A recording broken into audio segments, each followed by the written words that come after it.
Olá, tudo bem? Meu nome é Valentina. Hoje eu, a Elo e a Mel vamos apresentar a vocês a energia nuclear. Para começar, como a energia nuclear surgiu?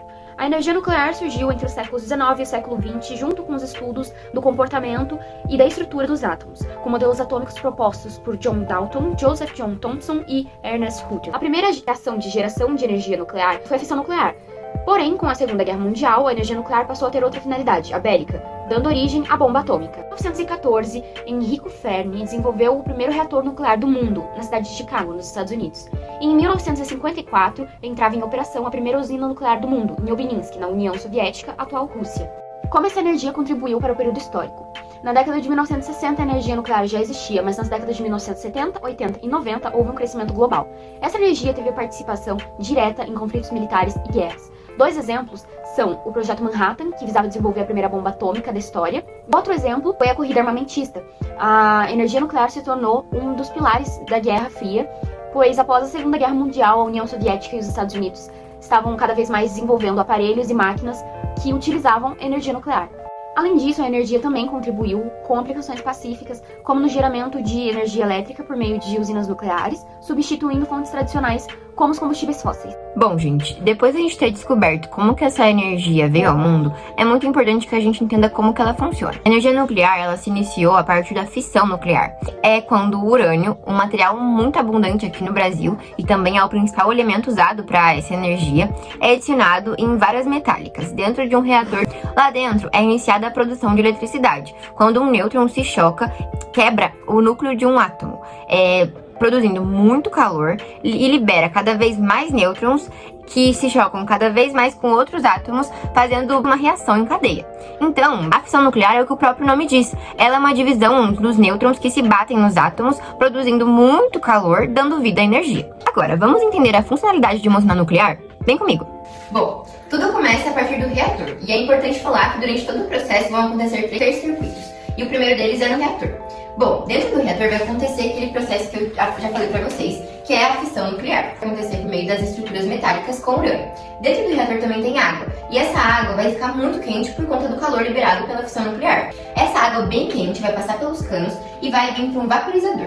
Nesse vaporizador tem uma outra água em temperatura ambiente, e essas duas águas vão fazer troca de calor. Então a água em temperatura ambiente vai ficar vaporizada. Essa água vai vir para a turbina, e ela vai fazer com que as lâminas da turbina fiquem em movimento, fazendo com que funcione esse gerador elétrico, funcionando a torre de transmissão, levando energia e luz e iluminação para sua casa. Mas o processo ainda não acabou. Essa água usada em todo o processo precisa ser reutilizada. E como isso é feito?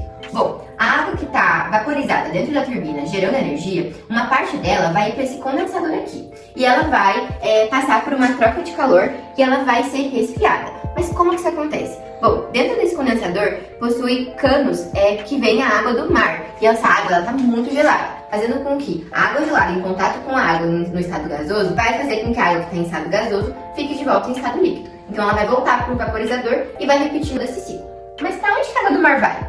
Bom, ela vai passar do condensador, vai para essas torres de resfriamento, que são essas torres bem grandonas com esse formato hiperbólico. Tem gente que acha que essas torres liberam alguma coisa nociva para a natureza, mas podem ficar bem tranquilos que ela só tem H2O em fumaça. Bom, espero que vocês tenham entendido todo esse processo de como que funciona a usina nuclear e que ela é importante para a gente conseguir garantir uma qualidade de vida para todo mundo e ter iluminação na nossa casa. Bom, já falamos tanto sobre sua funcionalidade quanto sobre sua origem, mas a gente ainda não citou alguns seus impactos na sociedade.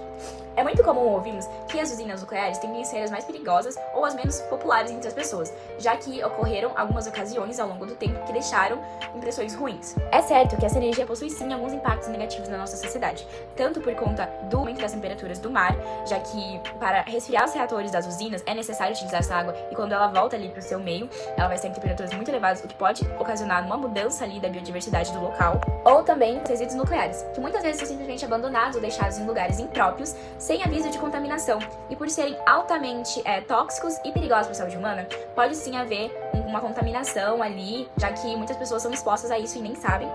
e pode ter impactos tanto para a saúde humana, tanto para o ambiente que eles foram deixados. Porém, é possível que futuramente algumas dessas situações possam ser evitadas, já que recentemente estão sendo elaborados projetos e pesquisas sobre como fazer a reciclagem desse lixo radioativo, ou seja, reutilizar alguns materiais usados na produção dessa energia, como o urânio.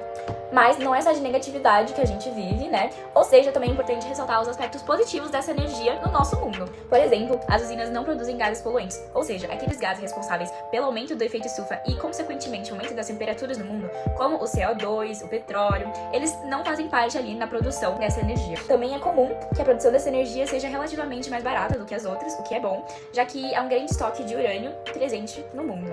E por último, eu gostaria de fazer uma pequena reflexão sobre por que será que a sociedade julga tanto as usinas nucleares, já que teoricamente elas não têm tantos riscos para nossa sociedade, né? Apenas quando ocorrem alguns pequenos acidentes, porém, normalmente isso não ocorre. Mas foi isso a nossa apresentação, eu espero que vocês tenham entendido tudo sobre as usinas nucleares, seu funcionamento, sua origem e alguns dos seus impactos para o meio ambiente. Tchau!